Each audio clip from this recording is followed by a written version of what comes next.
Buenas noches. Buenas noches. ¿Cómo están? Bien. Qué gusto saludarlos. Mi nombre es Juan Carlos Méndez y el día de hoy voy a compartir con ustedes este cuarto tema del querigma que hemos venido ya reflexionando desde hace ya algunas semanas y que han venido algunos hermanos a compartir con ustedes, ¿verdad? ¿Se acuerdan de quiénes han estado con ustedes? ¿Sí? A ver, díganme el nombre de alguno. César, el flaco barbón. ¿Quién más? Mario, ¿verdad? ¿Quién más? El que vino hace 8 días, un matrimonio, estuvieron con nosotros. Katy, su esposo, muy bien. ¿Pudieron escuchar el testimonio de Katy un poquito? ¿Sí? No. ¿No vino ella? Sí vino, pero dio el tema Jesús. Jesús. Lo que se perdieron. Lo vamos a programar para la próxima porque ella tiene mucho que compartir. Entonces ahora Chucho, su esposo, fue el que compartió entonces el tema, ¿verdad? Muy bien, vamos a ponernos de pie.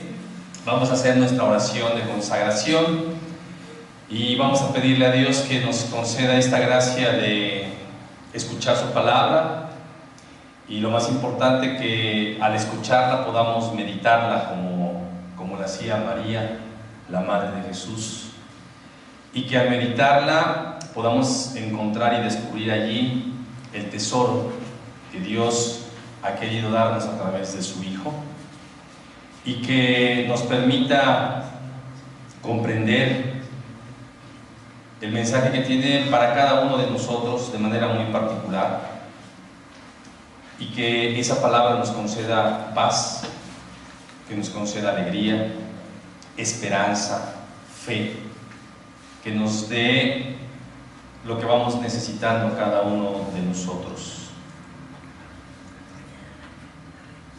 Padre Dios, en esta noche te damos gracias por tu presencia en medio de nosotros. Te damos gracias porque nos has permitido llegar hasta aquí. Nos has permitido, Señor, a lo largo de este día, realizar muchas actividades. Hoy, que ya está cayendo la noche, que ya estamos dispuestos también para irnos a descansar, no queremos hacerlo sin antes darte las gracias por todas las bendiciones que nos has otorgado. Muchas gracias, Señor, de verdad, por todas las cosas que nos permitiste vivir el día de hoy. Queremos pedirte en esta noche que nos concedas la gracia de escuchar y de reflexionar tu palabra, que ella caiga en nuestro corazón para que dé fruto y ese fruto permanezca. Santa María de Guadalupe, también te damos gracias a ti de manera especial por nuestras familias, por nuestros seres queridos. Te pedimos a ti, Virgen María, que le presentes nuestras principales necesidades a Jesús para que Él pueda responder a cada una de las necesidades que cada uno de nosotros el día de hoy te presentamos. Gracias, Madre María, por tu intercesión, por ser Madre nuestra, y te decimos: bajo tu amparo nos acogemos. Santa Madre de Dios, no desprecies las oraciones que te dirigimos en nuestras necesidades. Antes bien, líbranos de todos los peligros, oh Virgen gloriosa y bendita. Ruega por nosotros, Santa Madre de Dios, para que seamos dignos de alcanzar las divinas gracias y promesas de nuestro Señor Jesucristo. Amén. En el nombre del Padre, del Hijo y del Espíritu Santo. Amén. Muy bien, vamos a sentarnos. Me da mucho gusto regresar después de allá un tiempecito. He estado con ustedes en otros momentos y me da mucho gusto el día de hoy venir a compartir este cuarto tema de esta buena noticia que les hemos querido compartir, que nos habla precisamente de todo lo que Jesús ha hecho por nosotros. A lo largo de estas semanas hemos venido reflexionando primeramente el profundo amor que Dios nos tiene a cada uno de nosotros. ¿Es cierto eso? ¿Si ustedes se creen, se sienten amados por Dios? Bueno, es una realidad. Lo importante no es saber que Dios nos ama. Lo importante es experimentar en nuestra vida y en nuestro corazón ese profundo amor de Dios. Fíjense que ustedes en sus Biblias, seguramente en algún momento cuando hemos reflexionado el Evangelio de San Juan, o cuando hemos ido, por ejemplo, a misa, o cuando alguien nos ha compartido algún texto de este Evangelio de San Juan, ustedes van a recordar, o por lo menos lo han escuchado alguna vez, sin duda, estoy seguro, que San Juan se llama a sí mismo el discípulo amado. ¿Han escuchado ustedes esa expresión de la Biblia? ¿Sí? Y esa expresión, fíjense, no aparece ni en Mateo, ni en Marcos, ni en San Lucas, que son los escritores sagrados del Evangelio, sino que solamente esa expresión la vamos a conocer, la vamos a leer y la vamos a meditar solo en el Evangelio de Juan, que se presume que él fue el que escribió precisamente ese Evangelio. Yo quiero hacerles una pregunta a ustedes. ¿Ustedes creen que San Juan era el consentido de Jesús? ¿Decían que sí? ¿Quiénes decían? Sus hermanos, los compañeros, los otros discípulos. ¿Ustedes qué creen? ¿Que era el consentido o no era el consentido? No. A todos los amaba. ¿Sí o no? Fíjense que hay algunas personas que dicen, pues es que ahí no dice la Biblia. La Escritura dice que él era el discípulo amado, ¿no? ¿A poco no? ¿Y le creemos a lo que dice la Escritura, sí o no? Sí, claro que lo creemos. Pero fíjense qué interesante es esto, ¿no? Y me gusta compartirlo precisamente para que nosotros nos sintamos igual.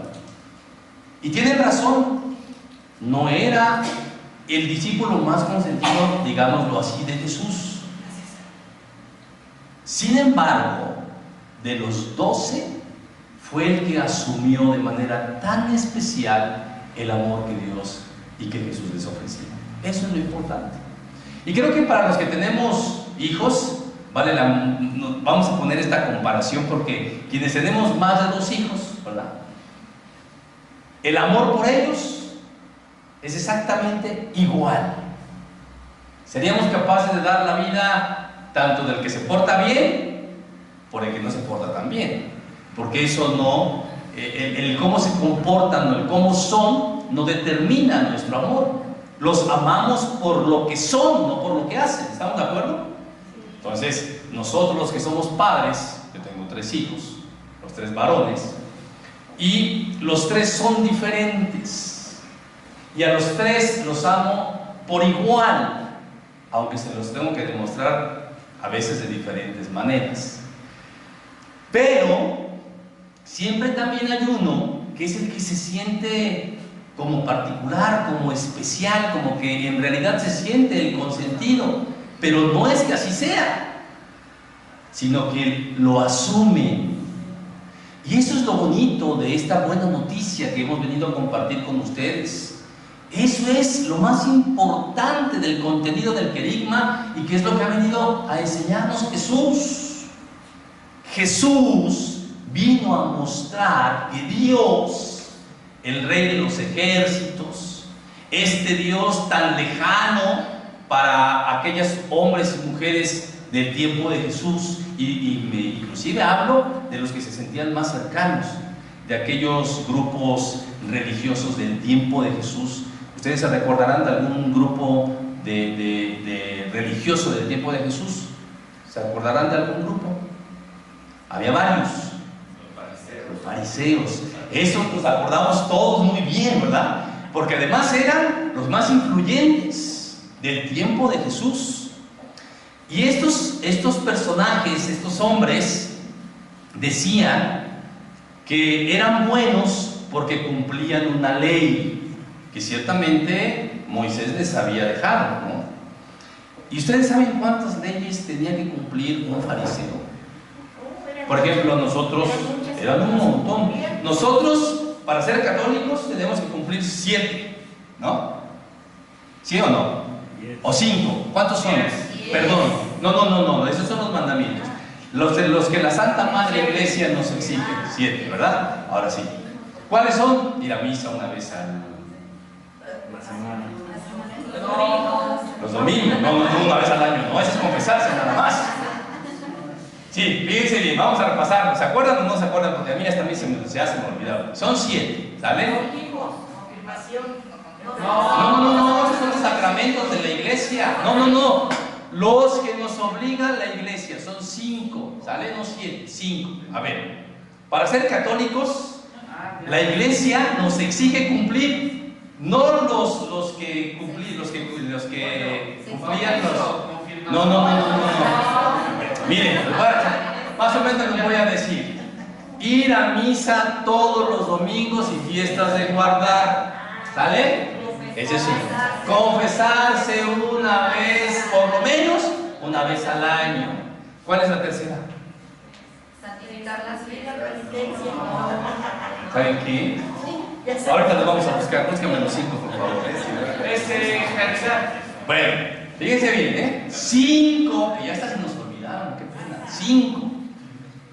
Los fariseos tenían que cumplir alrededor de 650 leyes. Y luego de esas leyes salían otras ¿verdad? Otras con letras chiquitas. Entonces, más o menos para tener una idea. No van a creer que nada más era cumplir los 10 mandamientos y ya. No, esos eran los más importantes, pero de ahí venían un montón. Y entonces, porque de aquí es donde vamos a entrar al tema, ellos creían que por cumplir la ley eran mejores. ¿Estamos de acuerdo? Cuando Jesús llega y se hace presente y dice que eso no tiene ninguna importancia, pues los fariseos se ponen como locos. ¿Ya? ¿Cuántos son? A ver. 5. Oír misa entera todos los domingos. O sea, entera, no llegar tarde, digamos ya a la mitad de la misa, ¿verdad? Bueno. Confesarse. Pecados mortales al menos una vez al año. Muy bien. Muerte y si se ha de comulgar. Perfecto. Comulgar al menos. Comulgar, por claro. Pascua de Resurrección. Muy bien. Ayunar. Ayunar. Muy bien. Carne cuando lo manda la Santa Madre Iglesia. Muy bien. Y ayudar a la iglesia en sus necesidades. Y ayudar a la iglesia. ¿Cuántos cumplimos de los 5? Mejor no decimos, ¿verdad? Pero nada más son 5. Bueno, estos tenían un montón. Bueno, ya por lo menos ya aprendimos, hoy ya nos recordaron otra vez la obligación que tenemos como católicos. Bueno, entonces cuando llega Jesús y dice que Dios no es tan lejano, que Dios es nuestro Padre, entonces causa un escandalazo. Eso era una locura, eso era una herejía. Para entenderlo, eso era una herejía. Y viene a decir Jesús que ese Padre, que es su Padre, no nada más es Padre de él, sino que es Padre de todos. Hubo, por supuesto, quienes lo entendieron y lo asumieron, lo comprendieron así, y entonces su vida, sin duda, se transformó, su vida cambió. Yo recuerdo un texto bien bonito del Evangelio de San Juan. Les voy a dejar de tarea que lean desde el capítulo 13 de San Juan hasta el capítulo 18. Se llama el discurso de las despedidas. Es cuando en el capítulo 13 empieza a hablar del lavatorio de los pies. Estamos hablando de la última cena. Y bien bonito porque Jesús prácticamente está solo con sus discípulos. Ahí están los 12.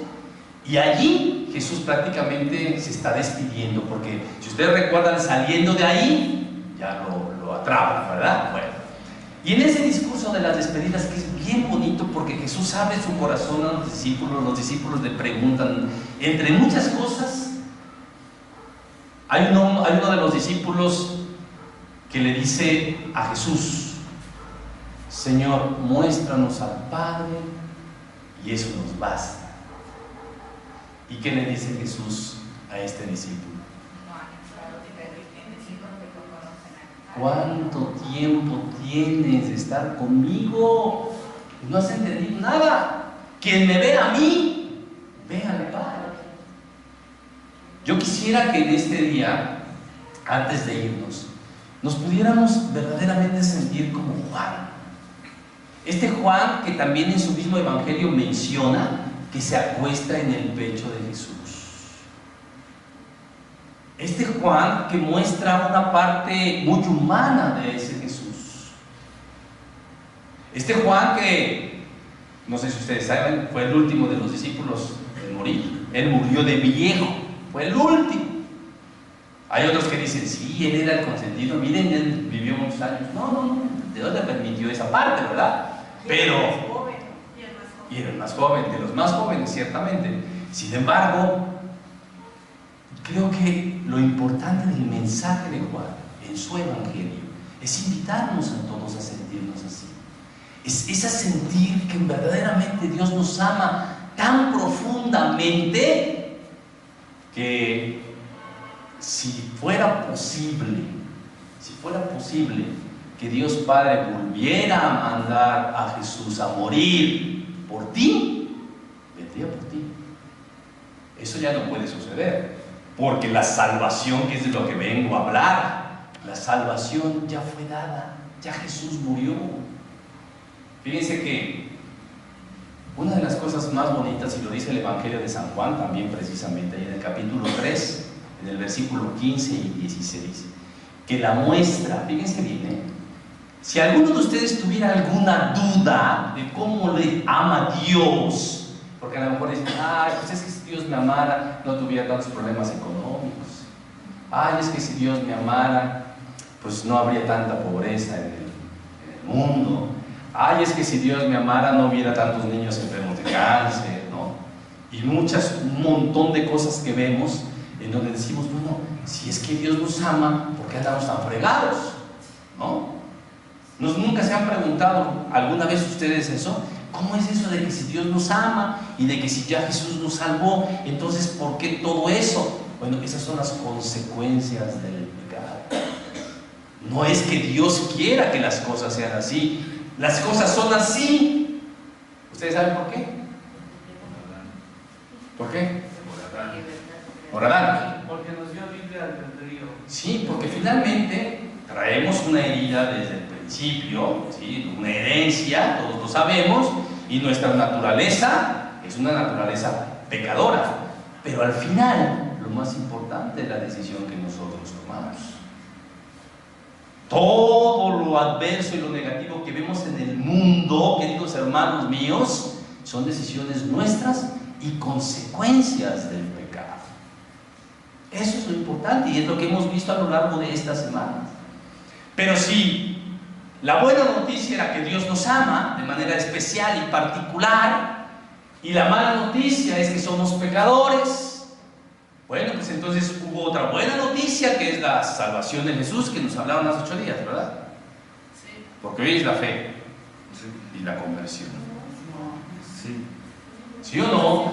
¿Cómo el regreso? ¿Sabe que lo que yo sentí hace 8 días que como Katy seguramente tuvo algún impedimento, su esposo muy bien y muy atinadamente nos habló, pero como que de otro tema. Ok. De su vida, de su testimonio. Ah, perfecto. Entonces retomamos un poquito el asunto de la salvación y nos vamos de frente sin problema, ¿no? Entonces la buena noticia, y de la que habla el Evangelio de San Juan, es que tanto, fíjense bien, tanto amó Dios al mundo, así lo dice. Pero quítale mundo, ¿no? Porque cuando habla del mundo habla de las personas. Y no solo de eso, de las personas, sino absolutamente de todo. Pero me gusta que lo asumas tú. Fíjate bien, tanto te ha amado Dios a ti, de manera personal, que dio la vida por ti. Así lo dice el Evangelio. Tanto amó Dios al mundo que envió a Jesús, su Hijo, para que todo el que crea en Él no muera, sino que tenga vida eterna. Se llama Dios Padre habla con sus hijos. Es de una religiosa que lo escribió en el año de 1932, si no mal recuerdo. Ahorita le doy bien los datos porque es algo que acabo de encontrar y estoy apenas leyendo. Es una revelación, la única revelación autorizada por la Iglesia Católica, en donde Dios Padre, fíjense, Dios Padre le habla a una persona y le revela un montón de cosas. Tan es así que se escribió un libro. A lo largo de 10 años, la iglesia estuvo analizando todo el caso con esta religiosa, una religiosa italiana, y después de 10 años de riguroso estudio, dijeron: estas revelaciones de Dios Padre son auténticas y son verdaderas.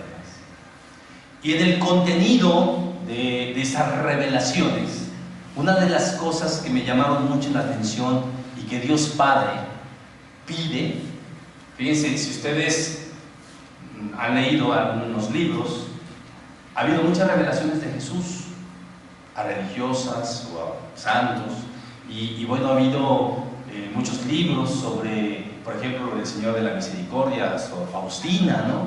Y así, bueno, pues muchas cosas. Pero como Dios Padre es la única, y que, insisto, la iglesia lo ha dado como algo verdadero. Y entre las cosas más importantes que vienen allí, que le pide a la religiosa que escribe y que lo dé a conocer, es que él ha querido manifestarse y que se escriba, porque él lo que ve es que la mayoría de las personas, los que somos sus hijos, le tenemos un grande miedo y un grande temor a Dios Padre. Porque la doctrina de la Iglesia Católica nos enseña a nosotros que hay un solo Dios en 3 personas distintas. ¿Sí se acuerdan de eso? Sí. Es Dios Padre, Dios Hijo y Dios Espíritu Santo. Y yo les pregunto a ustedes, ¿con cuál de los 3 se relacionan mejor? Dios Padre. Es interesante la pregunta, ¿no? O sea, los 3 son Dios, pero los 3 son personas diferentes. Con Dios Hijo. Con Jesús. Por ejemplo, la pregunta es así: cuando ustedes van a orar, ¿a quién se dirigen? ¿Con quién platican? Dios pasa. Dios Padre. Dios Padre. Dios Padre. Depende de lo que vayamos a platicar, ¿no? Sí, es que es interesante eso. Miren, es bien interesante porque en realidad hay gente que no tiene una idea clara. O sea, Dios y Dios. Y luego llegan y le dicen: Padre Jesús. O es el Padre o es Jesús. ¿Sí nos damos cuenta? Y luego hay gente que con Dios Padre le cuesta trabajo. ¿Y saben por qué? Porque a veces lo relacionan con el papá que tuvieron aquí en la tierra, con el padre de la tierra, con su papá. El Antiguo Testamento habla de Dios. Exactamente. Entonces nos vamos al Antiguo Testamento y vemos las guerras y los castigos, pero ojo, porque el Antiguo Testamento no solo habla de eso.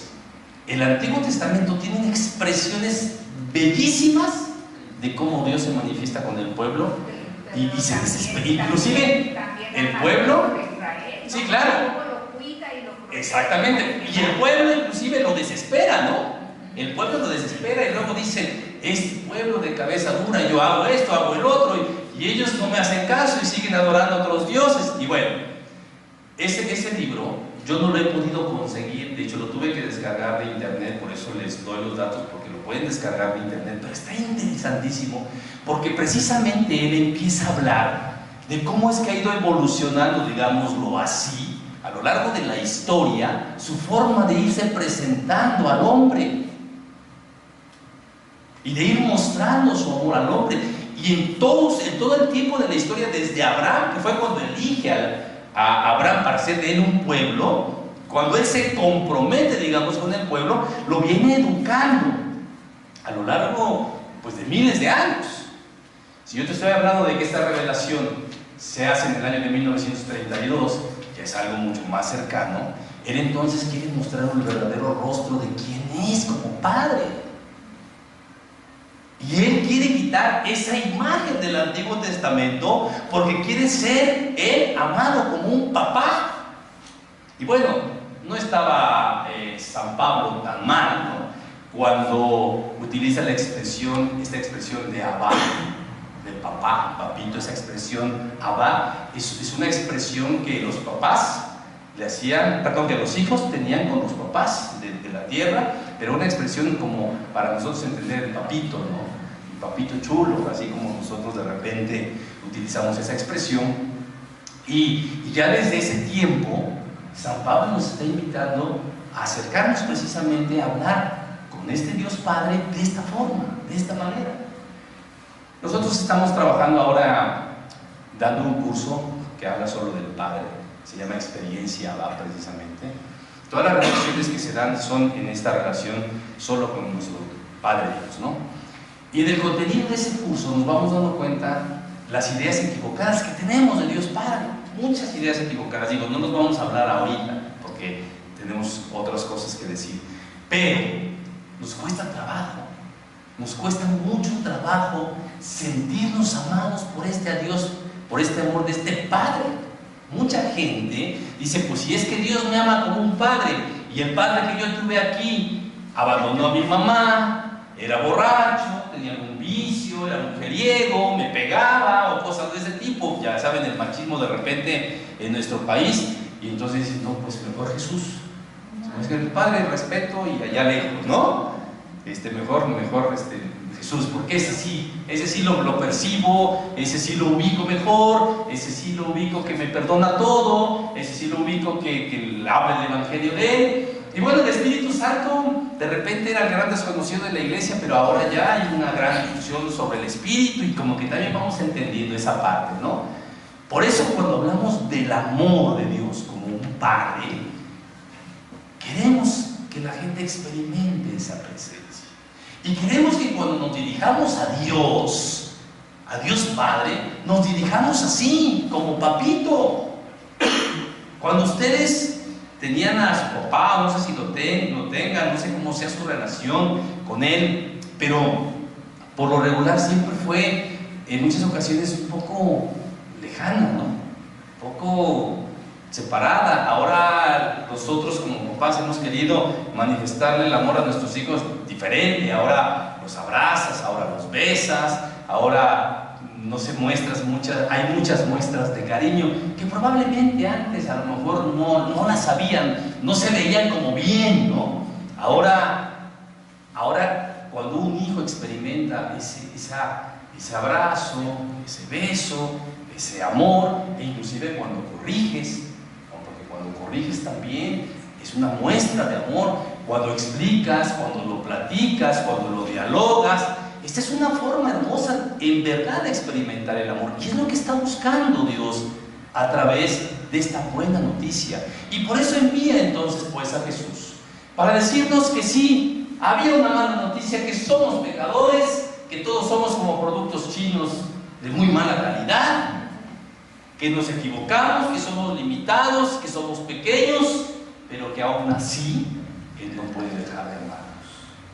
Y nos ama tanto que aún cuando nos equivocamos, aún cuando traemos esta herencia, que va a ser una herencia que se terminará mientras estemos en este mundo, vamos a seguir con este cuerpo, ustedes nunca van a dejar de pecar. Fíjense bien lo que les estoy diciendo, nunca dejarán de pecar. Y eso no lo digo yo, eso lo dice San Pablo. ¿Ustedes saben quién es San Pablo? ¿Sí? ¿Se les hace santo o más o menos medio santo? ¿Sí, santo? Bueno, era un tipazo de los discípulos de Jesús, que en realidad, bueno, Pablo no caminó con Jesús. Cuando hablo de ser discípulo de Jesús es porque él después conoció a Jesús, ya cuando Jesús había muerto, más bien se le aparece resucitado. Y en el capítulo 8 nos habla de la conversión de Saulo.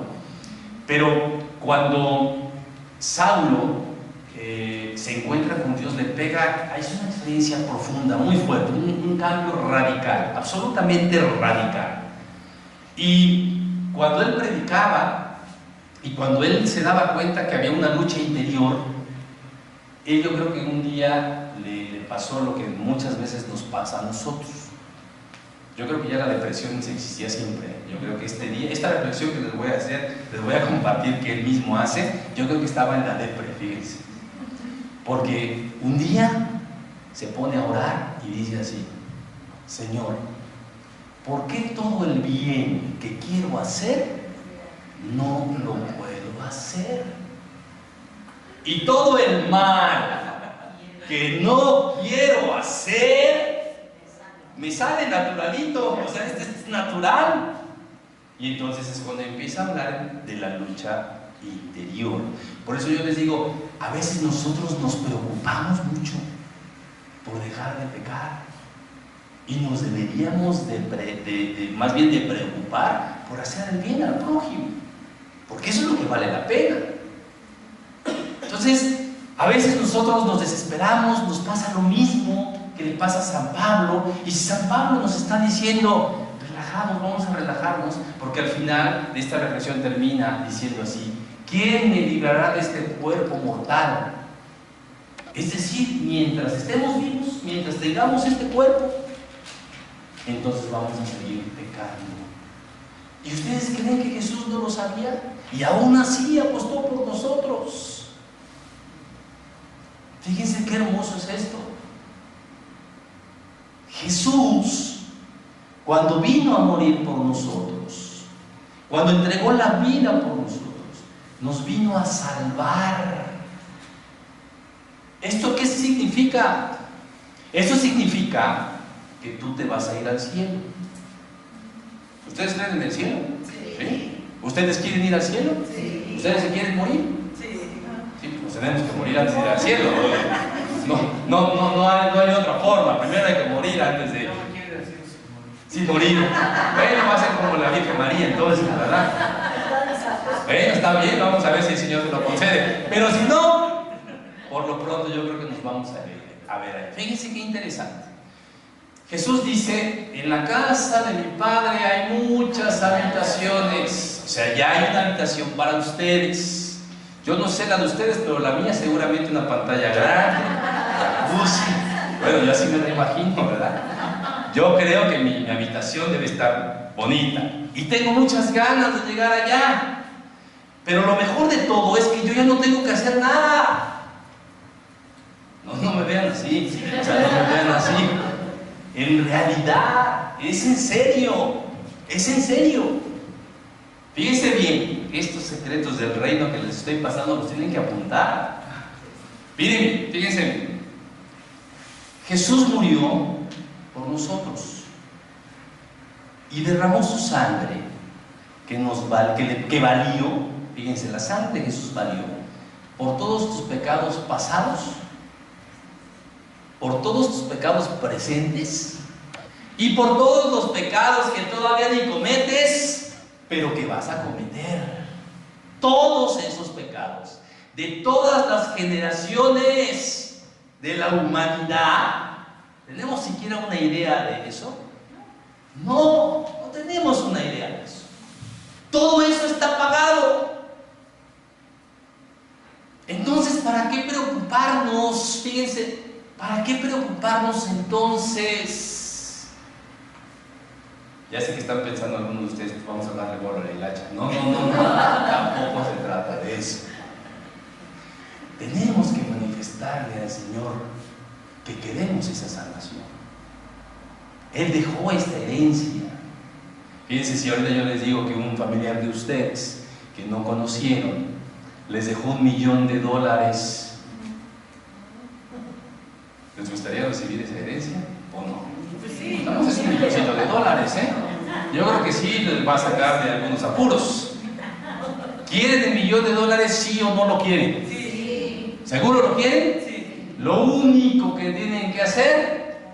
No, él ya se los dejó y está ganado. Miren, lo único que tienen que hacer es ir a reclamarlos. Es lo único que hay que hacer. Es lo mismo con la salvación de Jesús. Aquí lo vamos a ver. Fíjense, si ya hizo todo, si ya pagó la cuenta, si yo ya tengo un lugar en el cielo, porque es lo que ganó para nosotros, entonces ustedes van a decir: ¿y entonces yo qué tengo que hacer? Es lo mismo que dijeron aquellos hombres y aquellas mujeres Libro de los Hechos de los Apóstoles, en el capítulo 2. Pedro y los discípulos recibieron la gracia del Espíritu el día de Pentecostés. Y entonces Pedro se pone de pie después de haber recibido esta gracia del Espíritu y les empieza a hablar a aquella multitud que se encontraba en esa fiesta de Pentecostés en Jerusalén. Es el primer discurso, la primera predicación de Pedro. Y ustedes ahí, cuando la lean, se van a dar cuenta que Pedro empieza a hablar de Jesús. Y empieza a decir que lo mataron. Y empieza a decir que resucitó. Y después de dar este discurso y esta predicación, toda la gente, dice la Escritura, con un corazón compungido, con un corazón traspasado, con un corazón entristecido, le dicen a Pedro: hermano, ¿y ahora nosotros qué debemos hacer? Por eso, respondiendo a las preguntas de ustedes, ¿no? Bueno, si ya hizo todo, entonces ¿qué hay que hacer? Y entonces Pedro le dice: pues no está nada complicado. Bueno, no lo dijo así, pero me imagino, ¿no? Crean, conviértanse y arrepiéntanse. Pero lo más importante es crean. Créanlo, hermanos míos, créanlo. Y me gusta mucho mencionar esta parte, porque cuando tú te das cuenta de la gratuidad con la que Dios nos ha ofrecido sin pedir nada, solo creer, es el creer, la fe, es lo que nos conecta, es como lo que enchufa, vamos a decirlo así, a esa salvación. El creer en Jesús y creerle a Jesús es cambiar mi vida. De eso se trata, no de dejar de pecar, porque nosotros pecamos de pensamiento, de palabra, de obra y de omisión. Bueno, fíjense que cuando nos vamos a confesar, nos confesamos de los pecados de palabra, de obra. Los de pensamiento casi no nos confesamos, y los de omisión menos. A ver, cuando ustedes tiran basura en la calle, ¿se confiesan? Cuando desperdician el agua, esos son pecados, ¿sabían? Digo, hay que leer el último documento del Papa Francisco de la Casa Común, que habla precisamente de eso, ¿no? El bien que pudiste haber hecho y que no hiciste, eso es un pecado. Ese es el pecado de omisión, que pudiste haber hecho algo y no lo hiciste. Entonces, no se preocupe, porque cuando lleguemos al cielo, el Señor te va a decir: ¿te acuerdas que te fuiste a confesar la última vez? Y tú le vas a decir: sí, Señor, sí me acuerdo de todos los pecados que... Y te va a decir: ¿sabes qué? Se te olvidaron estos que no dijiste y aún así te los perdoné. Eso es bien bonito del sacramento de la reconciliación. Cuando tú te vas a confesar, haces tu examen de conciencia, vas y te confiesas. ¿Sabías que los pecados que no confesaste también se perdonan? Porque había la intención ya de pedirle perdón a Dios. Por eso es que tú dices cuando sales del confesionario: ay, se me olvidó este, y regresas. No, pues ya no regreses, ya está perdonado. Claro que si tú tenías uno que no quisiste decir y te vas y no lo confesaste, ese sí, todavía se queda, porque ese sí estabas consciente y no lo confesaste. Bueno, para ir aterrizando el asunto, si no es creer en lo que Jesús nos propone, en lo que Jesús nos pide, y prácticamente vamos a decirlo así, es entrar en un proceso de vivir la vida de Jesús. El Evangelio, queridos hermanos, es muy claro en lo que Jesús nos pidió. Y si nosotros empezamos a vivir de acuerdo a los criterios que Jesús estableció, eso significa creerle a Jesús. Si tú quieres llegar y que esa habitación no se quede vacía, entonces tú tienes que empezar a vivir de acuerdo a los criterios del Evangelio. Y si Jesús nos invita a perdonar, tienes que empezar a perdonar. Eso manifiesta la fe en Jesús. Si Jesús dice que hay que amar al enemigo, tener fe es empezar a amar al enemigo. Eso significa que tú le crees a Jesús. Si vamos entendiendo la idea del significado de la fe. Por eso es que lamentablemente nuestra iglesia, que queremos mucho, a veces los que estamos dentro de la iglesia no vivimos de acuerdo a los criterios del evangelio. Y la gente de fuera dice, pues si esos que están adentro se la pasan peleando, si esos que están adentro viven como si no conocieran a Dios, pues mejor nosotros nos quedamos aquí afuera. ¿Sí me doy a entender? Si nosotros causamos escándalo, entonces la gente se cuestiona y dice, se me hace que ahí Jesús en realidad no está, porque si estuviera, entonces vivirían todos en una armonía. Todos pecadores, sí, pero viviendo los criterios del evangelio. La primera comunidad cristiana que nace sin duda después de Pentecostés es lo que debería ser cada parroquia, lo que debería ser cada comunidad religiosa, lo que debería ser la iglesia en general. Hay características muy particulares, y la comunidad primera que surgió después de Pentecostés dice que toda la gente que llegaba a esa comunidad iba a orar, vivía la comunión, y que toda la gente cuando veía a esa comunidad decía, mírenlos ahí cómo se aman.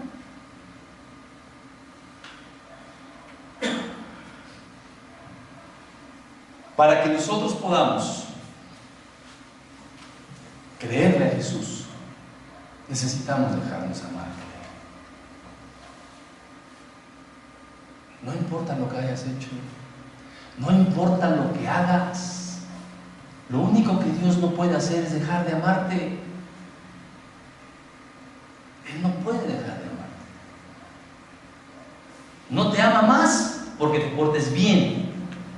Qué bueno que hagas un esfuerzo por portarte bien. Está bien, eso está bien. Pero no es suficiente. Él no puede Él no te ama menos porque tú te consideres o sientas que eres un hombre muy malo o muy malo. Él no deja de amarte por eso, ni tampoco te ama menos por eso. Y el Evangelio está lleno de ejemplos de cómo Jesús, todo el tiempo que estuvo anunciando y predicando, era una constante invitación a dejarnos amar por el Padre. Esas parábolas de la misericordia del Evangelio de San Lucas en el capítulo 15, que las menciona las tres juntas, ¿no? Primero es la oveja perdida, con la que empieza. Después viene el dracma perdido y termina y cierra, ahora sí que con broche de oro, con el hijo pródigo, ¿no? ¿Y saben a quiénes estaba predicando? Cuando ustedes lean en el capítulo 15, ustedes se van a dar cuenta a quién estaba predicando esas parábolas de la misericordia. ¿Saben a quién? A la gente más despreciable de su tiempo, a los publicanos y a los cobradores de impuestos. Tanto así que empezaron a murmurar los que eran buenos, los que se sentían buenos de aquel tiempo. Y cuando empezaron a murmurar porque Jesús se llevaba con ellos, Jesús se llevaba con los malos del tiempo, de su tiempo, Ustedes se imaginan, ustedes fíjense bien, si Jesús viniera en este tiempo, en el año 2018, digo, no va a venir con su túnica, ¿cómo vestiría Jesús? Normalito, ¿no? Como nosotros, normalito. Así como vienes. Fíjense bien la pregunta que les voy a hacer. ¿Ustedes a dónde creen que Jesús predicaría ahorita si viniera? En el 2018. Cárceles. ¿Qué más? Narcotráfico. Con todos los cárteles, seguro iba a andar por ahí metido. Segurísimo. Y segurísimo, nosotros de la iglesia íbamos a empezar a murmurar. ¿Ya vieron? Ese que dice que es bueno, ese dice que, mira dónde se metió. En los partidos políticos estaría, en el Congreso también estaría. Seguro, segurísimo. Es más, todo lo que causara escándalo, allí va a estar. ¿Y saben por qué? Porque esos también son hijos de Dios. Nosotros decimos que son unos hijos de quién sabe quién, pero también son hijos de Dios.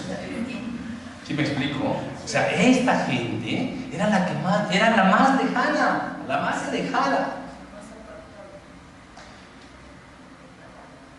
Y a veces los que decimos, o los que estamos dentro de la iglesia, que sentimos que ya somos buenos, porque a lo mejor ya leemos algo de la Biblia, porque ya conocemos un poquito, porque ya el Padre es nuestro amigo, ¿no? Y el Padre ya fue a comer a nuestra casa. A lo mejor sentimos que ya por eso ya, ¿cómo se llama?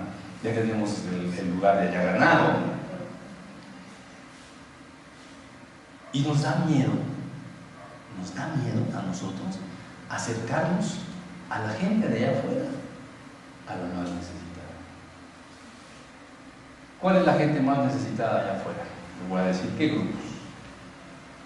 Personas que tienen preferencia sexual por su mismo sexo, allá afuera, que no van a venir acá. No van a venir. ¿Saben por qué no van a venir? Porque nosotros les hacemos feo, nos vemos mal.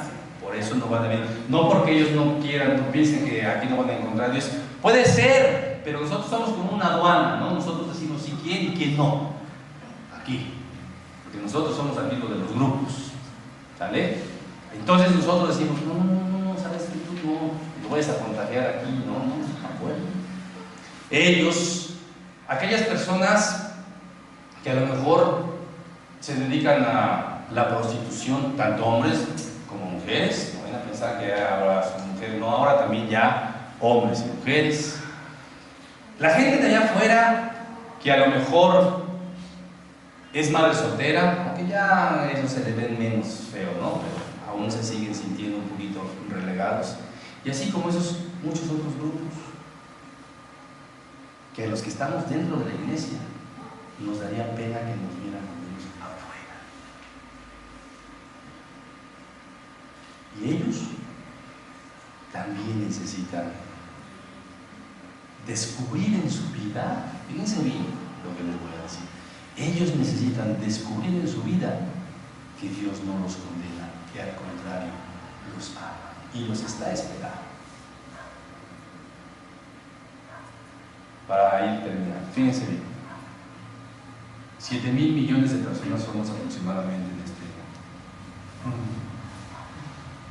mundo. 7,000 millones. Es lo que dice la Organización de las Naciones Unidas, más o menos, ¿verdad?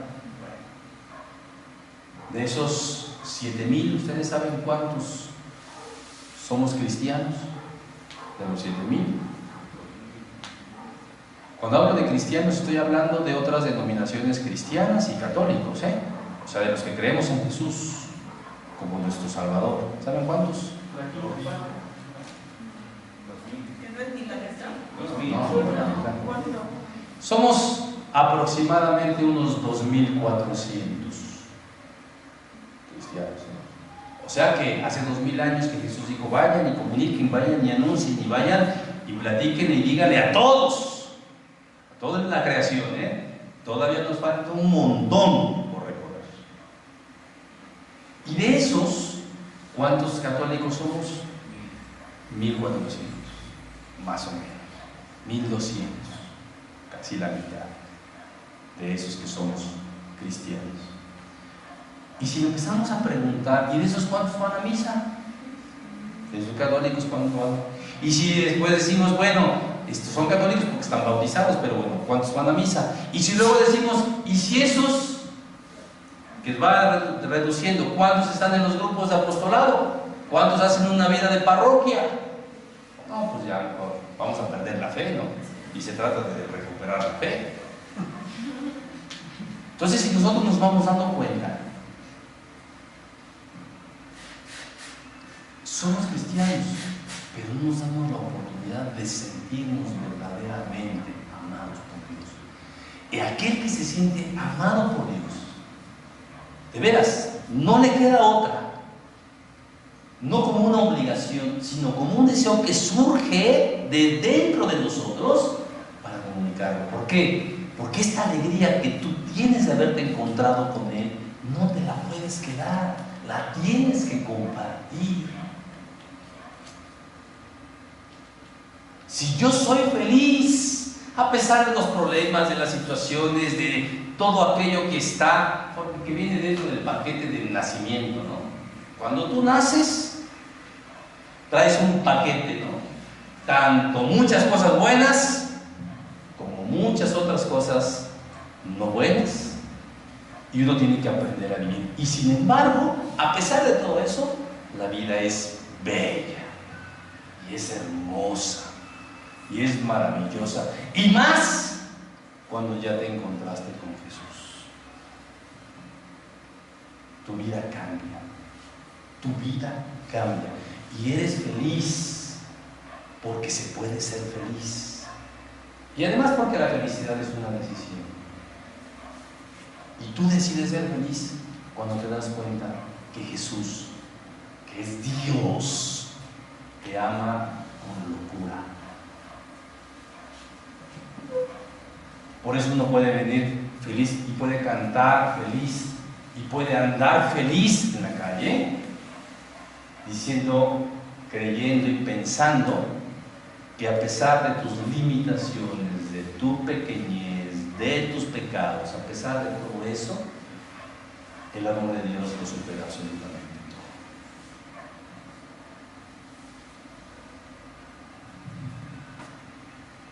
todo. Termino. La fe, para poderla entender mejor, lean el Evangelio. Y en la mayoría de esas ocasiones en que Jesús sanaba a un enfermo, le dijo, tu fe te ha salvado. La gente se acercaba con Jesús, creía que algo podía hacer Él. Esa mujer que padecía flujo, que había gastado todo su dinero, dice la Escritura, esa mujer solo pensó por lo que había escuchado de Él y pensó, yo si toco por lo menos la orla de su manto, me voy a curar. Y es impresionante, este texto me gusta mucho, es impresionante porque cuando ella lo toca, y que por cierto había un montón de gente alrededor de Jesús, entonces Jesús se detiene, ¿no? Y Jesús pregunta, ¿quién me tocó? Y todo el mundo le dice, o sea, no, ¿de veras es en serio que estás preguntando esto? O sea, ¿es en serio que estás preguntando? Todo el mundo está empujando, todo el mundo está tocando, ¿cómo preguntas, no? Y entonces Jesús sabía que esta mujer se había acercado a eso, y se acerca a esta mujer, ¿no? Se acerca y le dice a Jesús lo que había pasado. ¿Y qué le dice Jesús? Vete, porque tu fe te ha salvado. Pregunto, ¿qué necesitas tú? ¿Qué necesitas? En realidad, ¿tú crees que Jesús no te lo puede dar? Pero hay que pedir cosas que realmente valgan la pena. Si le vas a pedir cosas que tú puedes hacer, ¿para qué se las pides a Él? ¿No? Bueno, yo aprendí eso. Yo no le digo, Señor, ay, quítame este problema. Yo digo, ¿sabes? Échame la mano, a ver, vamos a pensar cómo le puedo hacer, porque esto me toca a mí. Esto lo puedo resolver yo. No, yo te voy a pedir a ti cuando sean cosas realmente que necesiten de tu intervención. No, detallitos, no, yo. Porque estamos diseñados para eso. Dios cuando nos creó una chulada. Y somos capaces de un montón de cosas. Lo importante, la única diferencia de aquellos hombres del Evangelio, de aquellas mujeres del Evangelio, y nosotros, son lo que ellos fueron capaces de platicar, de dialogar y de obtener de Jesús. Eso es lo único que marca la diferencia. Jesús a ti te pregunta: ¿qué necesitas para dejarme entrar en tu vida? ¿Qué necesitas? Si tú dices: ay, espérate que sea más santo, no, así como estás, así es, exactamente en estas mismas circunstancias y en estas mismas condiciones, así como estás, es como Él quiere mostrar su gracia.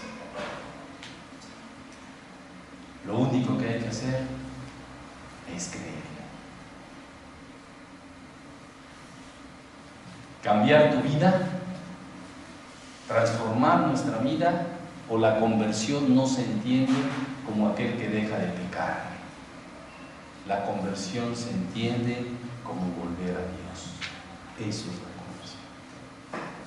Hay gente que dice: ay, es que yo me fui a otro lugar y paré de sufrir, me fui para allá y ya, ahora ya no tomo, ahora ya no tengo otras mujeres, ahora quién sabe qué, y cambian hábitos, ¿no?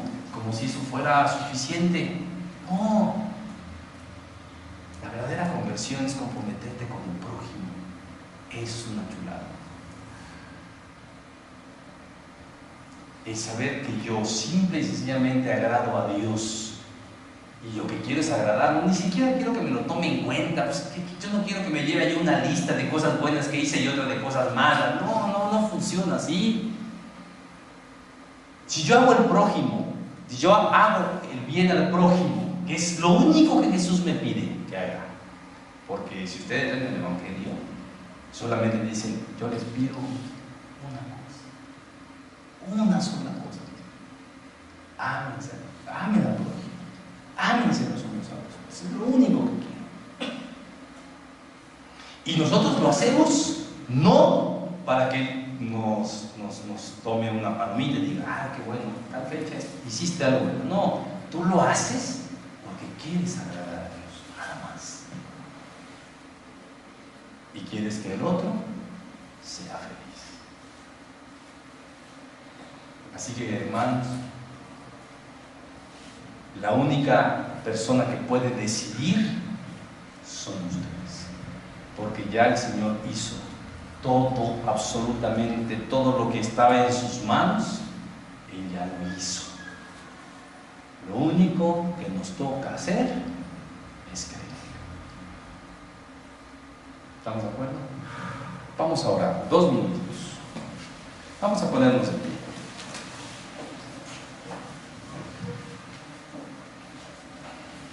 Te voy a invitar a que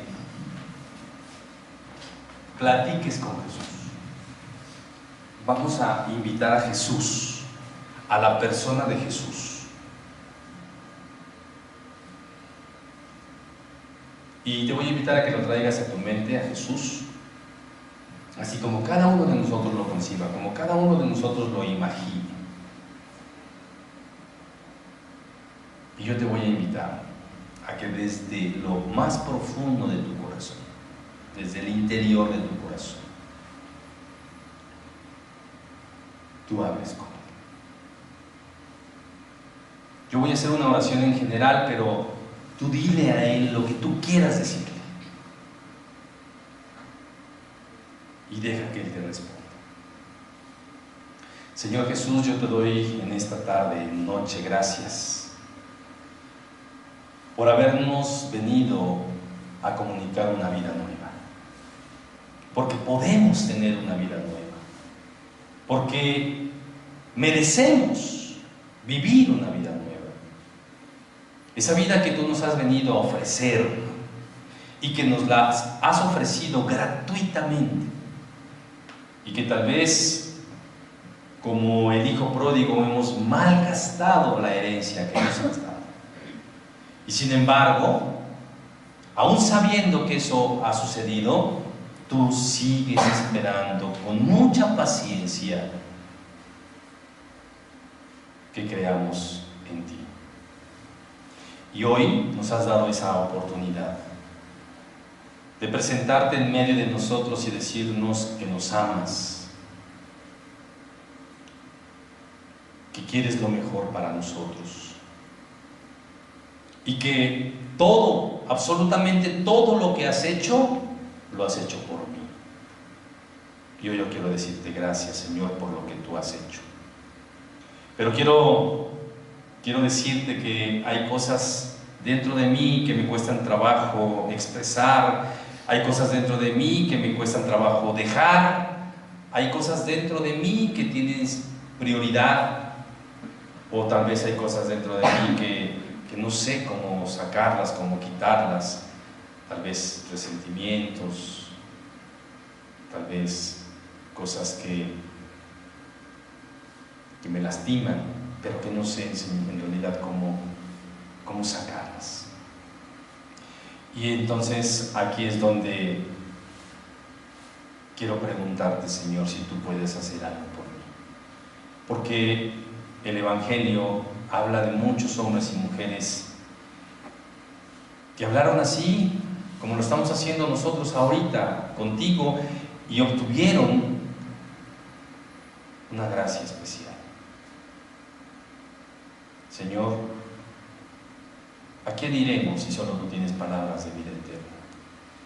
Hoy quiero entregarte mi corazón, Señor. Hoy quiero cambiar mi vida por la tuya. Hoy quiero tener una experiencia profunda en mi interior de tu gran amor. Señor Jesús, perdónanos si de repente nos cuesta trabajo entender tan grande amor. Y que este amor que me ofreces en realidad pueda transformar mi vida.